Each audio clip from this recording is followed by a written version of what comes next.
akhirnya. Monggo, Monggo. Mbak Yu. Jadi keraguan itu bentuknya itu setan atau memang dia yang tidak berpuas diri ingin ganti yang lain, cuman di kemasannya aku kok ketok ora cocok gitu. Ya, terima kasih atas pertanyaannya. Jadi tadi dikatakan bahwa sekufu tapi tidak satu frekuensi, gitu nggih. Mungkin bisa coba saya perjelas bahwa konsep kafaah itu konsep yang muncul dari ayat At-Thayyibatul Lit-Thayyibin, bahwa yang baik bersama dengan yang baik. Ini kemudian oleh ulama fikih dijadikan sebuah konsep untuk mencari jodoh. Ini bukan syarat sah nikah, cuman sebuah konsep yang ditawarkan oleh ulama agar pernikahan itu akan lebih mampu mencapai cita-citanya, yaitu sakinah, mawaddah, warahmah. Karena kan kalau misalkan kita bareng sama orang yang terlalu jauh bedanya sama kita kan sulit untuk bisa sakinah, mawaddah, warahmah, kan sulit. Namun begini, sebetulnya dalam kafaah itu ada beberapa parameter. Dan parameter itu berbeda-beda tergantung skala prioritas masing-masing. Ada yang kafaah itu ditinjau dari nasabnya, garis keturunan. Ada yang kafaah itu ditinjau dari hartanya, gaya hidup tidak jauh berbeda. Ada yang kafaah itu ditinjau dari keilmuannya. Karena misalkan mungkin ada yang si saposeksual, jadi tertarik sama cara berpikir orang dibanding tampangnya gitu, dibanding looks-nya, lebih tertarik dengan kecerdasannya misalkan. Nah ini maka skala prioritasnya dalam menentukan pasangan adalah intelektualnya, apakah dia mapan intelektual, apakah dia sekufu dengan saya, cara berpikirnya punya mindset yang sama, punya cara berpikir yang sama, punya skala pendidikan dalam artian menyelesaikan jenjang pendidikan yang sama dengan saya, itu juga boleh bisa dijadikan standar kafaah. Kemudian bisa juga dari looks ataupun dari tampang, itu juga boleh. Tadi apa ya, harta, kemudian, bukan, beda lagi. Jadi ada dari tampang ataupun looks, kemudian dari ilmu, kemudian dari nasab, kemudian juga dari status sosial. Ini boleh juga menjadi parameter dari konsep kafaah atau sekufu. Nah ini kan parameternya beda-beda. Dari materi juga boleh ya? Dari materi? Boleh. Artinya kan cewek materi itu boleh ya, karena tadi boleh memandang harta juga boleh. kan. Gaya hidup. Jadi, gaya hidup. Jadi kalau misalkan saya ini setiap bulan menghabiskan 100.000, sedangkan Mas Rifkil menghabiskan 1 juta setiap bulan. Kira-kira saya memandang beliau boros nggak? Boros. Kira-kira ketika saya memandang seseorang yang punya gaya hidup yang nggak jauh berbeda dengan saya, itulah maksudnya sekufu. Kalau misalkan dikatakan materialistis, berarti kan pengennya yang lebih tinggi, yang lebih segalanya. Ya oke, kita pasti pengen peningkatan di dalam hidup. Cuman kan pasti kita harus mau mengukur diri. Konsep kafaah itu supaya kita mau mengukur diri. Kira-kira kalau mau dapet jodoh yang seperti ini, saya cocok nggak nih sama orang ini? Saya nyambung nggak nih sama orang ini? Saya bisa diterima nggak nih dengan keluarganya misalkan? Sudah kadung cinta buta, tapi kira-kira keluarganya bisa nerima nggak? Lah itu kan kadang bisa jadi pertimbangan. Sehingga konsep kafaah ini skala prioritasnya tergantung kembali kepada pribadi masing-masing. Terserah mau pilih yang mana, mau pilih kafaah yang mana itu terserah. Oke, jadi Mbak Ella, kamu pilih apanya sebetulnya? Kenapa masih ragu-ragu? Ya. Titipan ya. Titipan. Nanti tolong sampaikan ya. Karena kan kalau yang sempurna sama semuanya kan nggak ada. 100% sama tuh kan nggak ada. Pasti meskipun ada satu kesamaan, ada perbedaannya juga. Nah ini skala prioritas teman-teman dalam menentukan pasangan itu apa? Tanyakan kepada diri sendiri.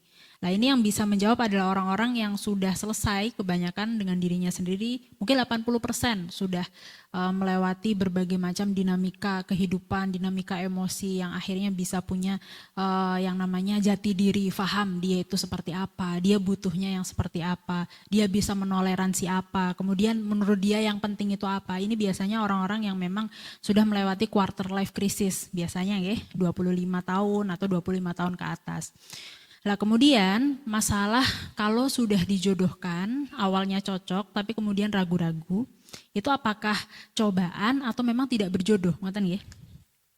Yang dikatakan jodoh itu adalah yang melakukan akad dengan kita, yang menikah dengan kita itulah jodoh kita.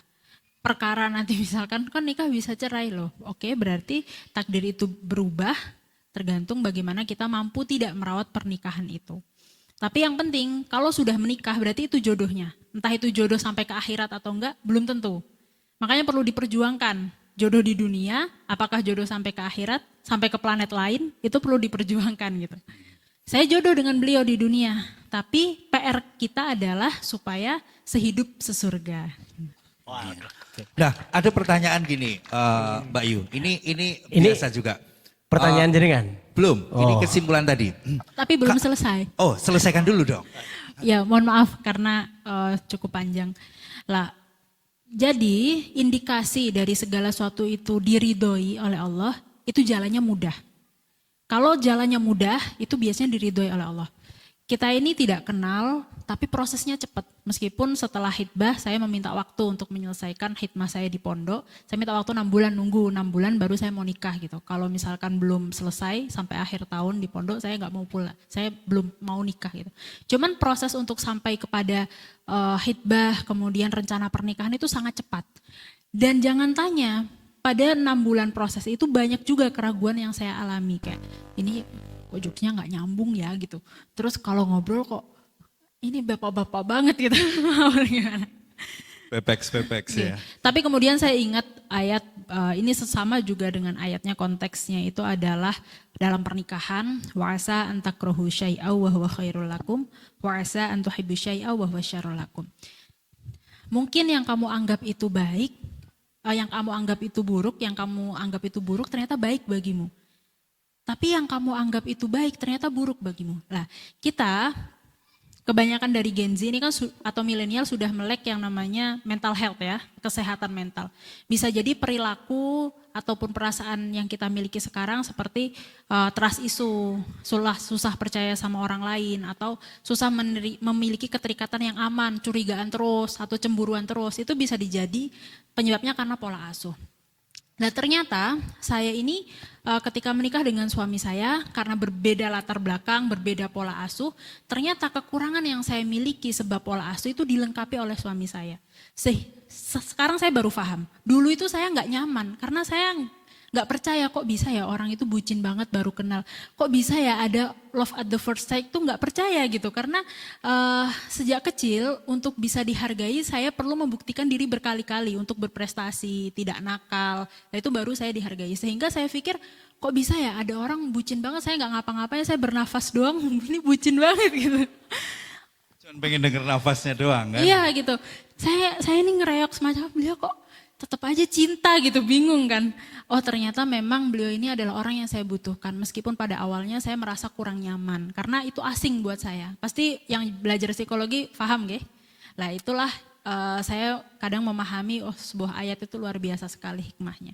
Jadi mungkin ketika awal itu ada gesekan-gesekan, perbedaan-perbedaan. Yang penting ketika prosesnya itu sudah baik, kita awalnya sudah menjalin sebuah kesepakatan untuk menikah misalkan, dan itu sudah didasari oleh berbagai pertimbangan, musyawarah keluarga atau misalkan istikharah atau sudah penyatuan visi dan misi, ya sudah itu kita coba untuk rawat, dan bagaimanapun perbedaan yang ada coba disatukan gitu. Karena kan kita juga tahu ya 5 tahun pertama pernikahan itu adalah fase pencocokan gitu. Fase kalau dibilang fase yang sulit sebetulnya enggak, itu adalah fase adaptasi.